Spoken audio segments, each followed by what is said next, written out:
नमस्कार दोस्तों, सुभाष की बात में आपका स्वागत है। पिछले दिनों छत्तीसगढ़ में एक बड़ा औद्योगिक जो है दुर्घटना घटी, उसमें बहुत लोगों की जानें गई। वेदांता ग्रुप का बॉयलर फट गया और उसमें कई मासूम लोग मरे। सवाल ये है कि क्या कमतर सुरक्षा के जरिए विकास की कीमत चुका रहा है छत्तीसगढ़। छत्तीसगढ़ आज देश के औद्योगिक नक्शे में तेजी से उभरता हुआ राज्य है। चूना, पत्थर, लो एस्क, डोलोमाइट, बॉक्साइट जैसी तमाम जो खनिज संपदा है उससे ये भरा हुआ है। यही वजह है कि छत्तीसगढ़ में सीमेंट, इस्पात और ताप विद्युत उद्योग का वो केंद्र बन गया है। पावर स्टेट बनने की दौड़ में यहाँ निवेश, उत्पादन और बुनियादी जो ढांचे का विस्तार हो रहा है। लेकिन इस चमकदार विकास गाथा के पीछे एक कड़वा सच लगातार उभर के आ रहा है।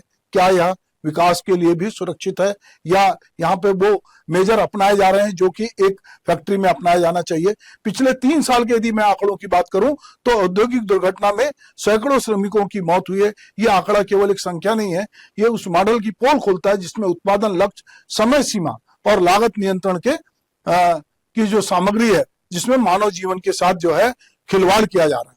हर चौथे दिन एक श्रमिक की मौत अगर होती है तो ये सवाल खड़ा करता है कि हमारे यहाँ सुरक्षा के उपाय किस तरह से अपनाए जा रहे हैं। छत्तीसगढ़ के लोग सीधे हैं, यहाँ मजदूरी सस्ती है, यहाँ पे संसाधन है, प्राकृतिक संसाधन है, तो क्या इसको इस तरह से दोहन किया जाएगा। अभी हाल ही में वेदांता ताप विद्युत संयंत्र में जो हादसा हुआ उसने बहुत सारी परतों को खोला है और उस मानसिकता की ओर भी ध्यान दिलाया है कि लोग कम लागत में ज्यादा लाभ कमाना चाहते हैं। भलाई उससे लोगों की मृत्यु हो, लोगों का परिवार उजड़ जाए, पर इससे लोगों को बहुत मतलब नहीं होता है।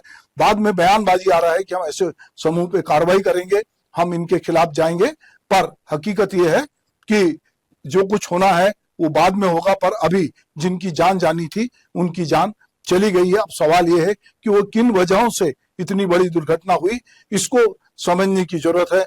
क्या अगर वहां कोल फर्नेस जो है वो ट्रिप हुआ था, कोल मिल जो है वो ट्रिप हुई थी, प्रोडक्शन लॉजिक फेल हुआ था, बहुत सारी बातें हैं।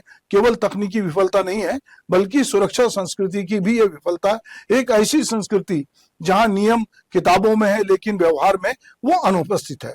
छत्तीसगढ़ की सामाजिक संरचना में भी इस संकट को और गहरा कर दिया है। यहाँ बड़ी संख्या में ग्रामीण और कम जागरूक श्रमिक आसानी से उपलब्ध है। उनकी मजबूरी और सीमित विकल्पों का फायदा उठाकर उद्योग समूह भी सुरक्षा मानकों की अनदेखी करते हैं और उसके कारण इस तरह की घटनाएं होती हैं। लगातार होने वाली घटना बताती है कि कहीं ना कहीं कुछ तो चूक हो रही है और जिसमें जो है मनुष्यों की जान जा रही है। उद्योग समूह को अपनी सामाजिक जिम्मेदारी भी देखना पड़ेगा और वो जिन कारणों से यहाँ पर आ रहे हैं वो सुरक्षा उपाय जिसकी वो बात करते हैं उनको करना पड़ेगा।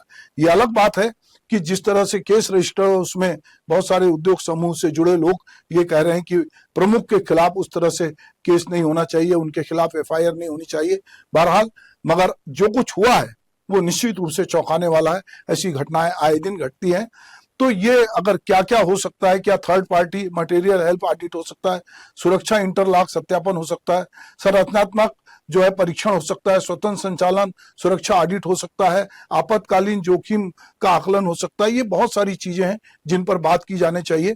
छत्तीसगढ़, झारखंड, उड़ीसा जहां पर की प्राकृतिक संसाधन है वहां पर तेज रफ्तार से विकास की बात हो रही है, पर वहां के मनुष्यों के साथ किस तरह की सुरक्षा के उपाय किए जाने चाहिए ताकि इस तरह के हादसे ना हो, इस बारे में भी न केवल छत्तीसगढ़ में बल्कि आसपास की सरकारों को भी सोचना होगा। और उससे ज्यादा जो यहाँ पर उद्योग लगाने आ रहे हैं, जो मुनाफा कमाने आ रहे हैं, उनको भी देखना होगा कि कहीं हम सस्ते लेबर और जो जागरूक लेबर नहीं है उनको उनकी आड़ में कहीं हम सारे सुरक्षा उपायों को एक तरफ करके ज्यादा से ज्यादा मुनाफा तो नहीं कमाना चाहते, सुरक्षा संसाधनों को कम करके। तो ये एक सवाल है।